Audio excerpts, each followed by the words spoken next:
What's up, guys? Mason the Brock Henderson here, and this is Arrow Season 8, Episode 9, Green Arrow and the Canaries. Whew. What a stinker. Yeah, I mean, talk about really not knowing how to end a show. Because, yeah, I mean, just might as well have just come in and said, alright, guys, so here's the plot, okay? We're gonna set up a show, another show, where Mia is now the Green Arrow and she's working with Dinah and Laurel in the future, and now they're the Canaries, and now they have to stop some future plot to bring crime back to Star City. Aren't you excited for that show? But if you are maybe a little excited, let's ruin your hope by having everybody act like idiots. Now you really want to see it, don't ya? The same writing team that brought you Arrow past season 2, we got this, guys. We know how to make characters look like dumbasses. Brilliant. Brilliant. Cancel that show right now. Cancel it. And sure enough, I actually looked up because I knew that's what they were doing, because based on the picture in the final, like on Netflix, the picture in the final episode is not of the future, so they're not wrapping up the storyline. So I actually looked up, and sure enough, there was a planned series for female-led, Mia, Dinah, and Laurel, and they're running the show now. I'm just like, yeah, I'm not surprised it got canceled. The way you set this up, it's not interesting. It's not. There are mysteries for sure. The only mystery I'm wondering about, though, is who the hell got access to Jean's power. Like, the fact that they turned it into a ring that Laurel could use, already dumb. Apparently somebody else got it and then uses it on JJ. Just like, how dumb is that? But let's not talk about the dumb stuff at the end of the episode. Let's talk about a lot of the dumb stuff throughout the episode. First of all, you've got this nice setup. We see the future. I do think it's a little dumb that there's been no crime for, what did they say, like 20 years? Because I'm just like, yeah, sure. There's been no crime, guys. In a major city, no crimes. They solved it. They did it. They're not going to tell you how they solved it, but they did. There's peace, love in the future. I mean, sure, there's still alcohol, because we're not taking away alcohol, even though, I'm sure that nobody has gotten drunk enough to do something stupid and get themselves arrested in 20-something years. I'm sure that's how that happened. But yeah, it's peace and love, guys. No crime. Just, like, there's no way. There's no way. Unless literally their definition of crime does not match our definition of crime. Like, what is it in California now? You can, like, rob a store up to like $1,000, and that's not considered a crime or something, or it's like a misdemeanor. If that's their definition of crime, then yeah, like, there's probably been some people who got into a drunken rage and, like, beat somebody down, and they're just like, oh, well, I mean, he just punched him in the face. That's not a crime. Just because that's the thing. As long as there's alcohol, there's sure to be crime, because alcohol messes with the mind. Unless this is alcohol that somehow, like, makes you feel good but doesn't make you do stupid things. So that already is a dumb premise, but it's a nice setup for seeing where these future, characters are. Seeing Mia, she's gone to college, she's a socialite. Sure, she doesn't know what she's doing with her life yet, but she's happy. She's marrying JJ. He's happy. He's a good guy now. Connor, maybe a little bit neglected since JJ got more attention probably from Diggle after he saw what JJ became in the future. So there's that little storyline that probably had some tension, but something that could easily be rectified. William, obviously, he's still super successful. Zoe, she's successful, she's happy, she's alive. Everybody's happy, everybody's doing good. And then all of a sudden Dinah or Laurel shows up. She's like, no, see, things are about to get really messed up, so let's mess up Mia's life, let's mess up everybody's life before the whole town gets messed up. So I don't know, I'm just like, why would you do this to her? And I get the fact, okay, yes, apparently this, I don't know what exactly happens, but apparently this death of this Bianca girl sets off a chain of events that causes the city to fall back into similar to what we saw last season, and somehow Mia gets blamed for it, I guess. And so Laurel, she did all of this to help Mia avoid that. Okay, fine, whatever. I can buy on that. Still dumb that this is a plot you're really going for right now with the season nearly over, all in hopes that you can somehow get this spin-off show, which people have been sick of these shows, honestly. Like people have been sick of the CW shows for a while, and you're really going to try to start another show? I'm honestly shocked that Superman and Lois I've actually heard good things about, cuz I'm just like, how? It's another CW show. How on earth is that doing well? Because it's people are sick of these shows by now. They're ready for a lot of them to end. People are shocked that The Flash might be getting a season 9. And I mean, that's probably the best show of the bunch. So that whole thing is dumb, setting up that this is going to turn into a spin-off show.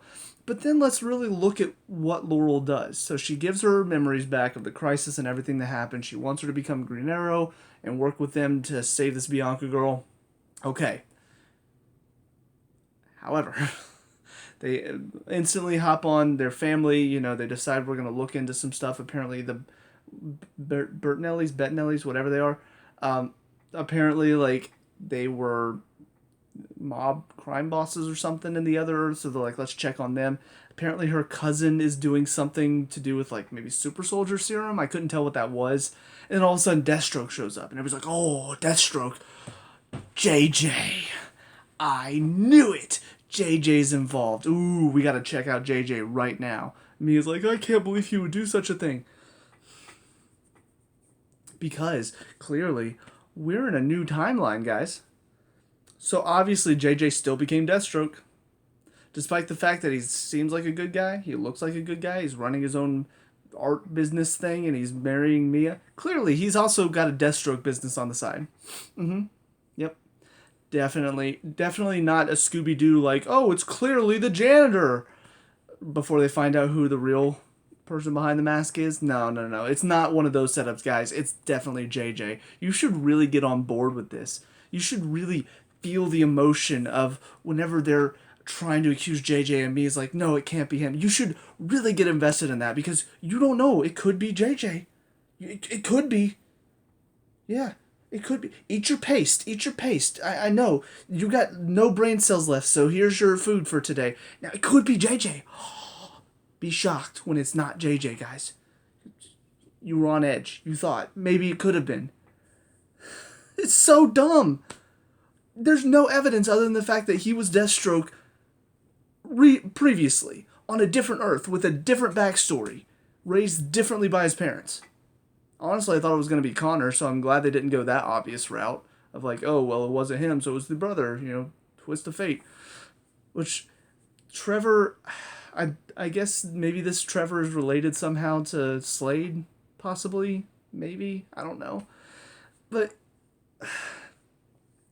then Laurel just acts so dumb in so many scenes, and we're supposed to be rooting for her to get Mia back. That was the whole point, is Laurel was right in all of this, guys. You didn't realize this at the end? Like, Laurel was right. She was right. Dinah told her she was right in all of this. Totally right. That's why whenever she accused JJ, because she's like, yeah, everybody's the same, no matter what Earth, no matter what timeline. That's right, I forgot, because Laurel on Earth 1, totally a villain, just like you were. Yep. Totally a villain. Oh, no, wait, she was a hero, and you were a villain. And you guys were on different Earths, but you just said that everybody's the same on every Earth, no matter what. And Adrian Chase on your Earth, he was Green Arrow, but on Earth 1, he was Prometheus. So he's not the same either. So wait a minute.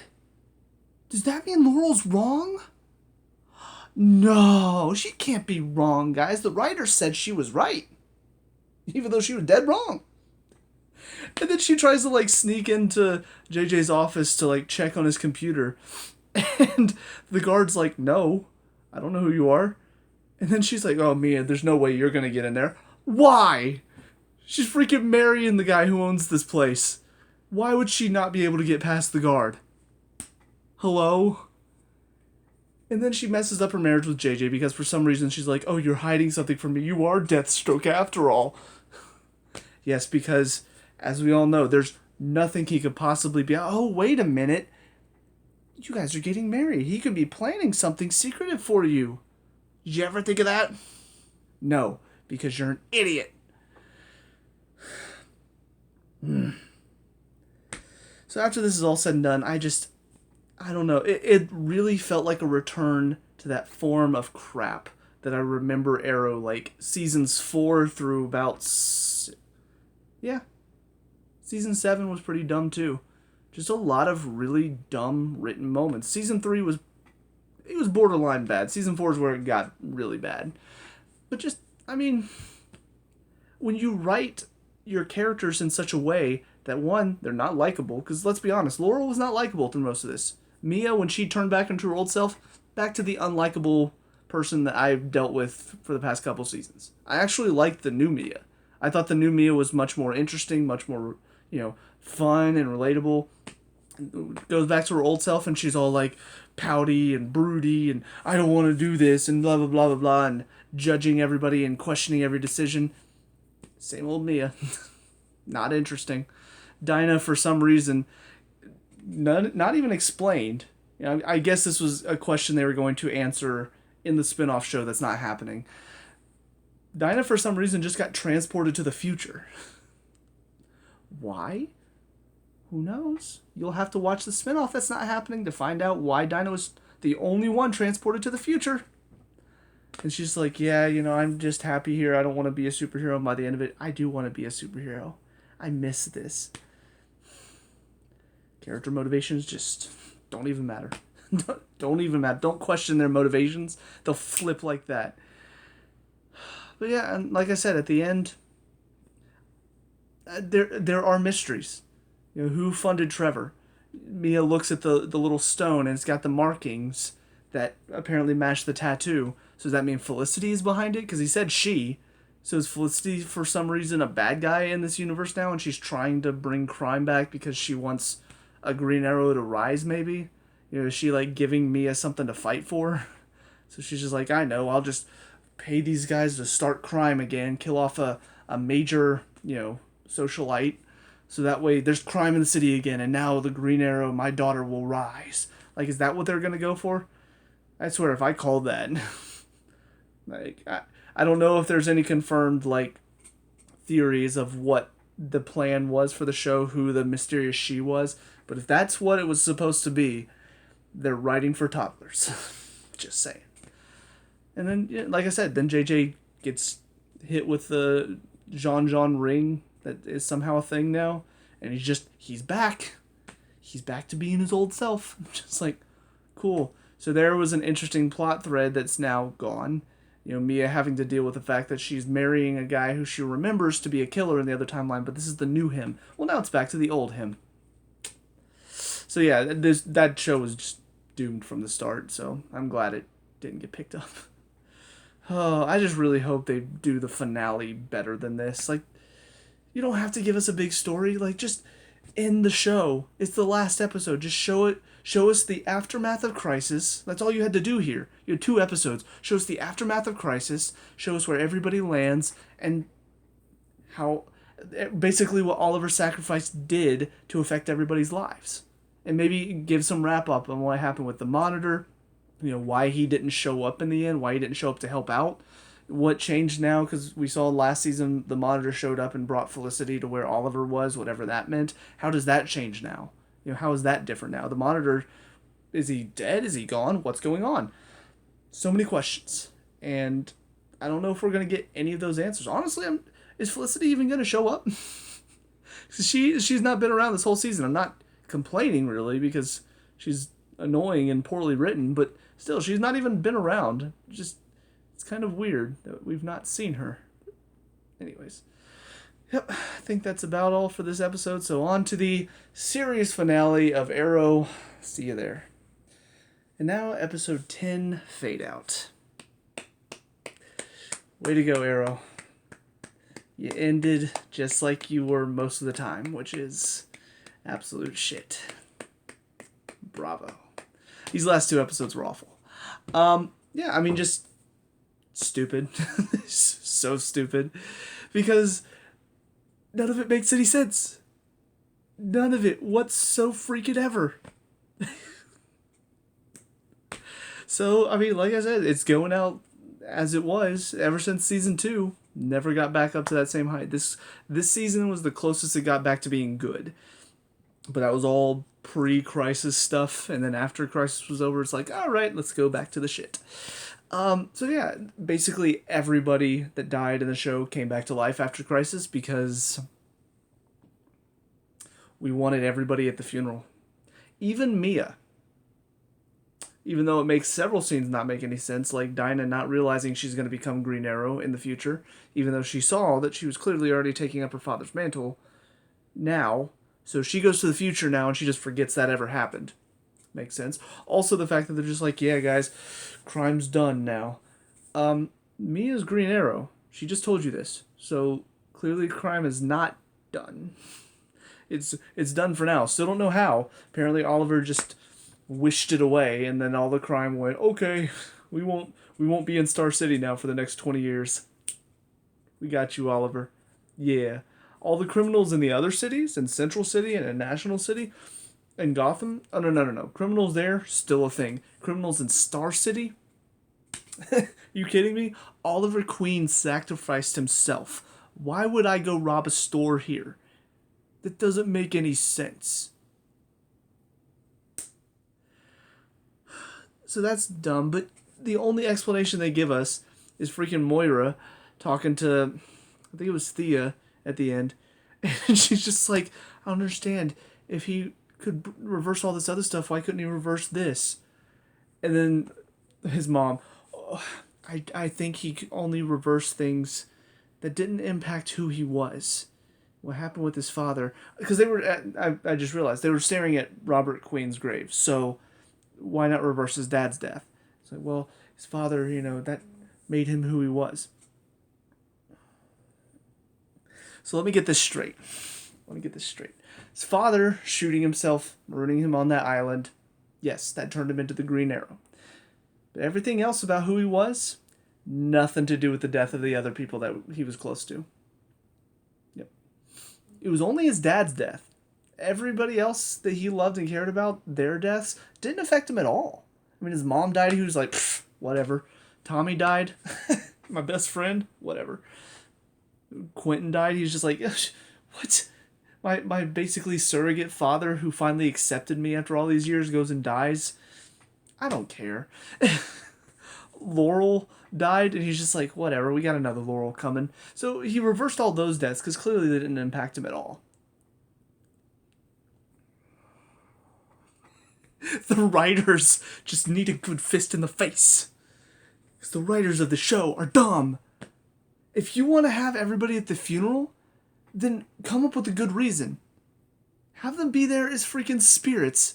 Have them go get them from other Earths. I don't care.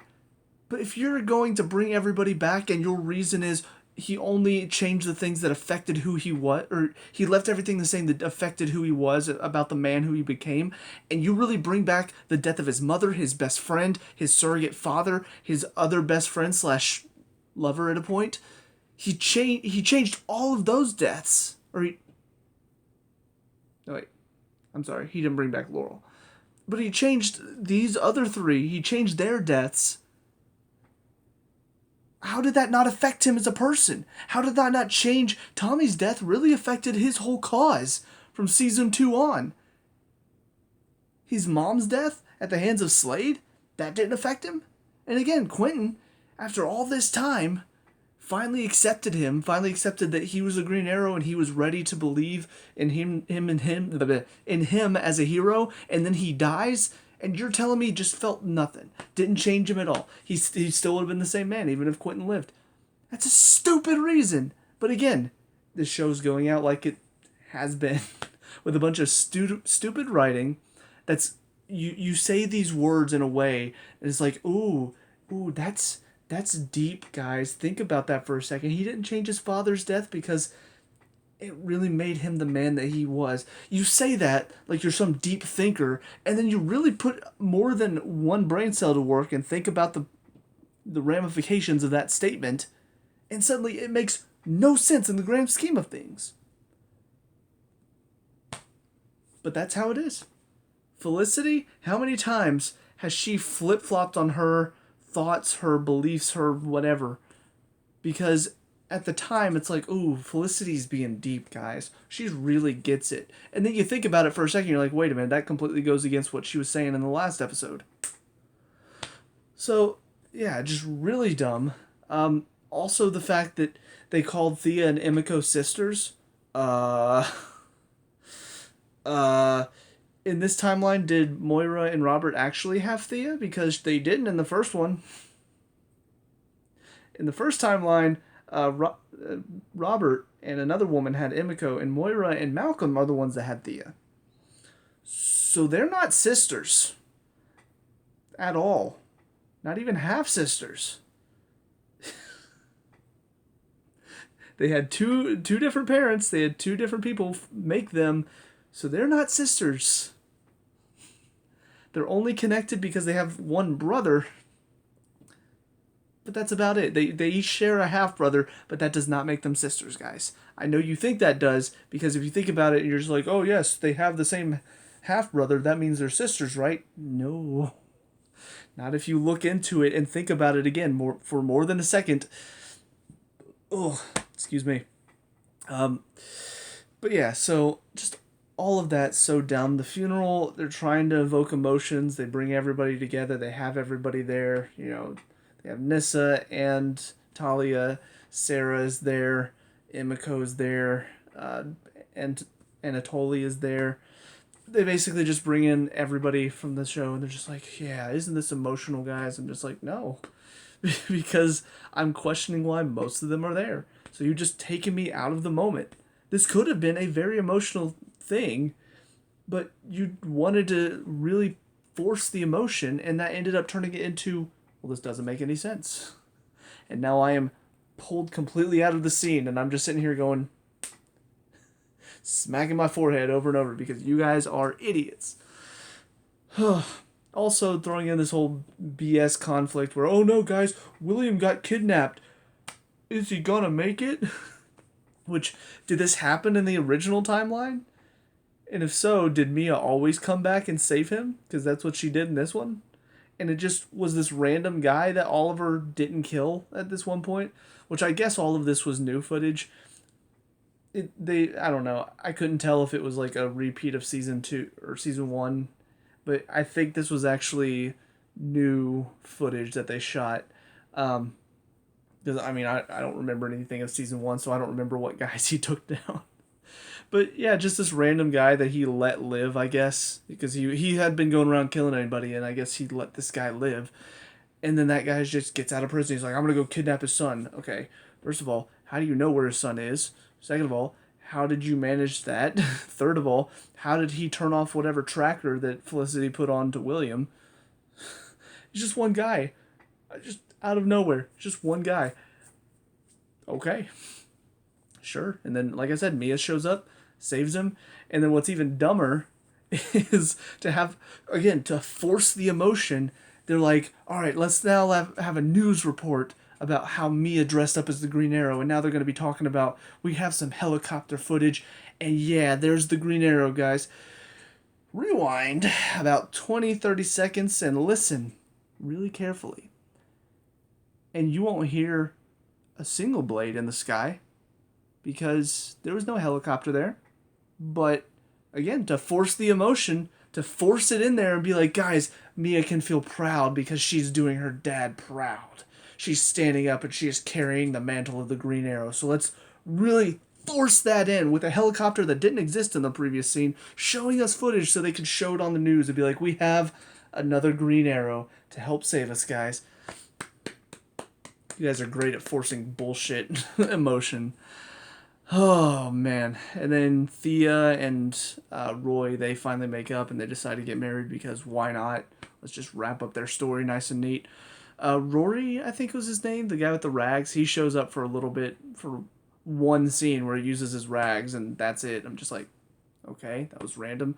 Lila and John have a scene where she's like freaking out because he got her family back, and what if I can't get his family back? And that was just didn't go anywhere.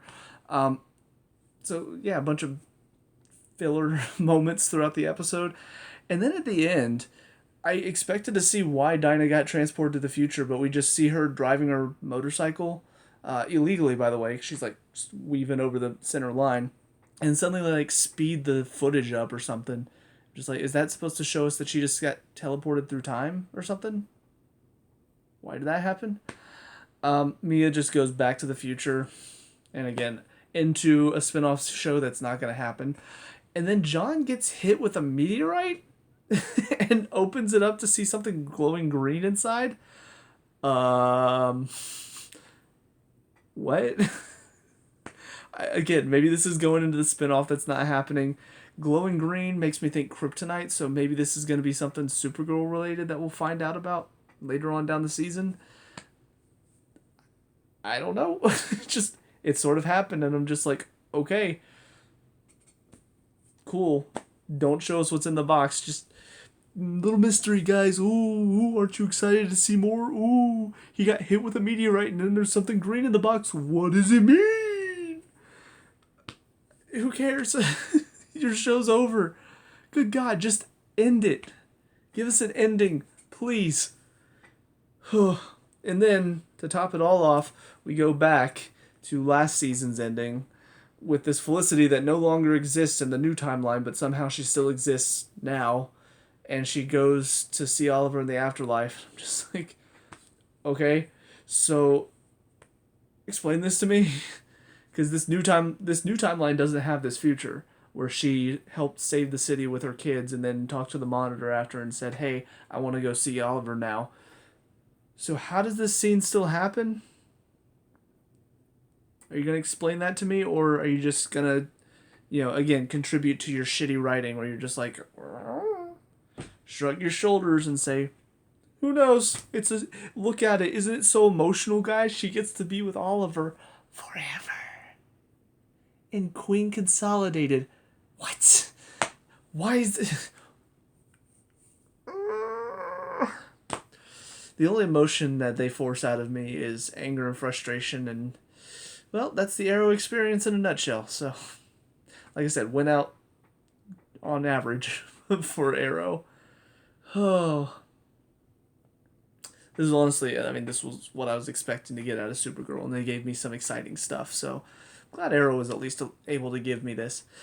But yeah, that's officially the last episode of Arrow.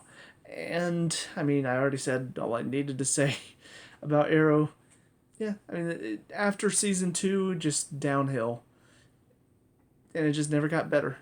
This season with the crisis got more interesting, but ultimately what it led to is this at the ending. So, yeah, I just feel like it got to this point and they're just like, but we got to make another one, and so they just decided to do more setup for that show than they really did giving thought to how they were going to end Arrow. And unfortunately, it leads to a lot of plot holes, it leads to a lot of lazy writing, it leads to a lot of, oh, isn't that sweet, with no thought. And that's just kind of what they did for Arrow for a while. They didn't really give thought to character emotions, character motivation, character development. It was stuff happening, and we're just supposed to sit here and just nod and be like, oh yeah, I can see that happening. But if you turn your brain cells on for a minute, most of the time, it doesn't make any sense. And it's sad because I thought Arrow Season 2 was really good. And in my opinion, I don't think it's the best CW show, season, but I would rank it in the top 3 of all the seasons of the CW DC shows. Arrow Season 2 gets in my top 3. The rest of the seasons make up my, well, I guess to be fair, there are worse seasons. Batwoman Season 1's been absolutely awful, and Supergirl has had a lot of really dumb stuff. So I guess, there have been worse things in the CW, but, from what Season 2 was to where we are now, it's really disappointing that the show never seemed to hit those heights again. It never got to a point where I just felt like I was ready to see the show again, and I was excited. There are a few moments, a few villains that popped up, or a few action scenes. The action scenes up till the end, very, very solid. That's one thing that they had on point. Just like how Supergirl has acting down pat, even if the characters and stuff are terrible. The acting in Supergirl is really good. The action in Arrow has always been really good. You know, it's one thing they can hold their heads high and say, you know what, we're on a TV show budget and we managed to make some really great fighting and action scenes. I'll give them that. That is something that has not really dropped a whole lot of quality. Few moments throughout where it just kind of got a little cheesy or a little too unrealistic, but for the most part they stuck to their roots and they kept it very realistic and very gritty. And I'll give them a little golf clap for that. But everything else surrounding it, just not great. So I hate the fact that this show that I really wanted to end on a high note went out on such a low note. But like I said, I'm not all too surprised based on where the show has been for the past several seasons. But with that being said, that's it. That's all for Arrow. Obviously, I have other DC shows, DCCW shows to catch up on. I'll be finishing up those seasons, the seasons I'm on right now, before I move on to another show. But yeah, glad you guys could join me on this journey. However few people are watching this, maybe about 5 or 6 of you. Thank you for watching, and yeah, let me know what you guys think down in the comment section below. What were your thoughts on these final 2 Arrow episodes and the show Arrow, the last season of Arrow as a whole? Let me know. We could talk about, discuss all that good stuff. Leave a like and subscribe for future CWDC show reviews, and I'll see you guys when I see you. Peace out.